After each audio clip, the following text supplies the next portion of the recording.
to our presentation today on financial statements and the closing process.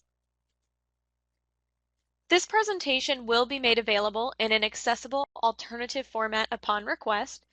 If you require captioning, transcription, or other communication services to access this webinar, please contact the Disability Resource Center at drc@snhu.edu or 877-591-4723, selecting option 4.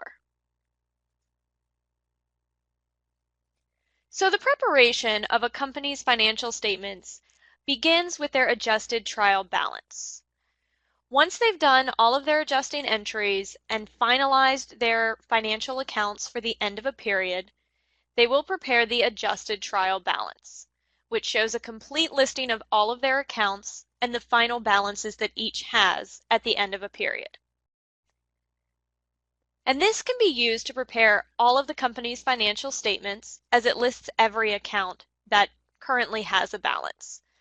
As you can see on this slide, starting at the top of their list on the left-hand side, they start with cash, and all the way down through common stock is going to be all of the accounts that are listed on their balance sheet. The next account, dividends, is going to go on to their statement of retained earnings. That's a much smaller financial statement, which we'll see in just a minute. And then on the left-hand side, we can see, starting with service revenue and going down through interest expense, are all of this company's revenue and expense accounts, which will all be reported on their income statement. So the adjusted trial balance is really nice, as it helps to organize all of their accounts and puts them in order so you can easily see all of the accounts that need to go on each financial statement that the company has to prepare. So the first financial statement that a company is going to want to prepare is their income statement. And there is an order to the preparation of financial statements, as each statement provides a figure that is needed to prepare the next statement in order. So as we can see on the left-hand side here, we have this income statement for the company's 2 months ending December 31st, 2014. So this company just opened and has had 2 months of operations before they're going to go ahead and close their books. So they have listed all of their revenue accounts, which in this case is only service revenue, and then all of their expense accounts. Then taking their revenue and subtracting all of their expenses, they get their net income, which for these 2 months is $8,550. So this net income figure is going to be very important, as it's what we need to now prepare the statement of retained earnings, which we see on the right-hand side. So the statement of retained earnings for a new company is going to begin with a retained earnings amount of 0, since they've had no prior activity. Now, if this was a company that has been operating, and this is maybe their second, third year of closing, they would start with the prior period balance. So in this case, when they go to prepare their retained earnings statement for December 31st of 2015, they'll bring this bottom number, the $3,550 from December 31st, 2014, and that will now become their beginning balance for their 2015 statement. But in this case, the company is brand new, so their retained earnings beginning balance is 0. They then add in that net income figure that we saw from the income statement of $8,550. Now, if the company did have a net loss, they would deduct it from this statement. Next, they'll subtract any dividends that were paid during the period. In this case, they paid $5,000 in dividends, so that is deducted from their net income. And that gives them their ending retained earnings balance of $3,550 for the year. And so this ending retained earnings balance is what we'll now need to prepare the third financial statement, the balance sheet.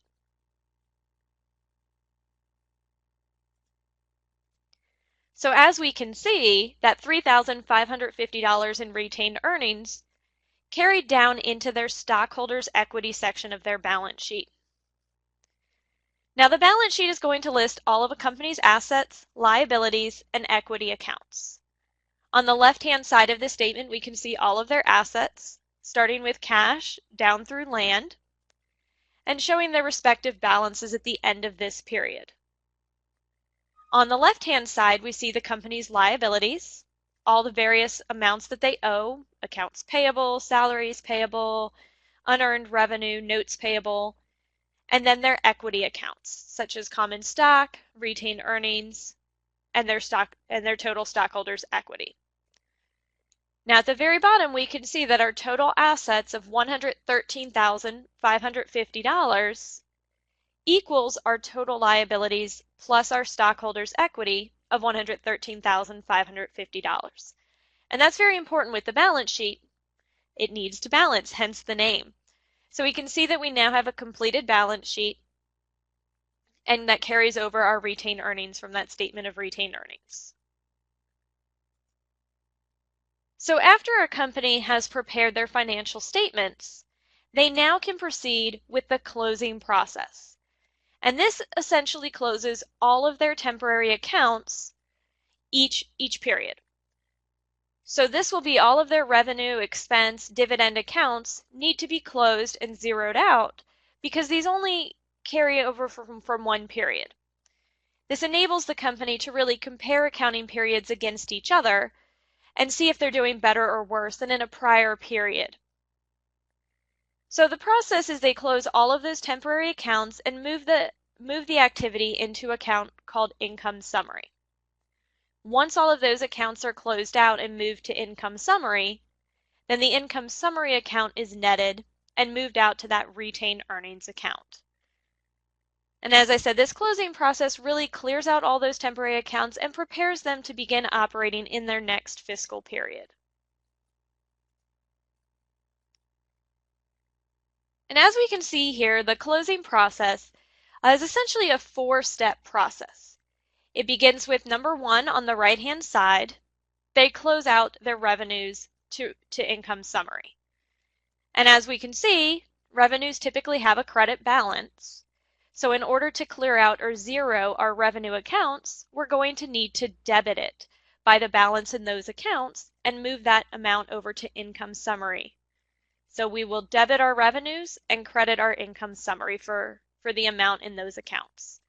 Step number 2, on the left-hand side, is going to close all of our expense accounts. Expense accounts normally carry a debit balance, so we're going to need to credit these accounts in order to zero out that balance and then debit income summary for the same amount. After we've done steps 1 and 2, we can net out our income summary account.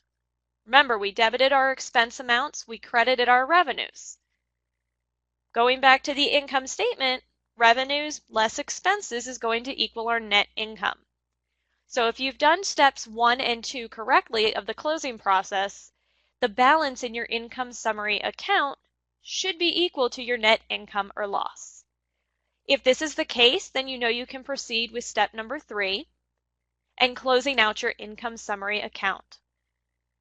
If you had a net income for the period, you'll need to debit income summary in order to bring that account back to 0.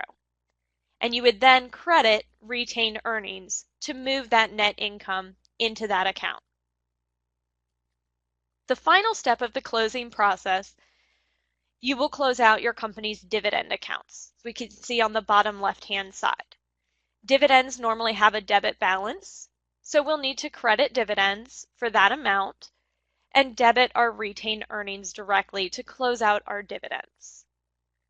And then finally, we can see our retained earnings after we've debited for our dividends and credited for our net income.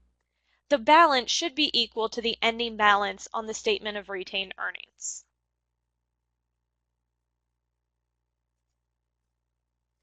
So as we can see on this slide is some sample entries for the first 2 closing entries. December 31st, the company debits their revenue account and credits the income summary account for the amount remaining in that revenue account. The second entry is to close all of the company's expense accounts. Again, we want to do the opposite of the balances in these accounts. So in this case, we're going to credit all of our expense accounts and debit income summary in order to bring them all down to a zero balance for the end of the year.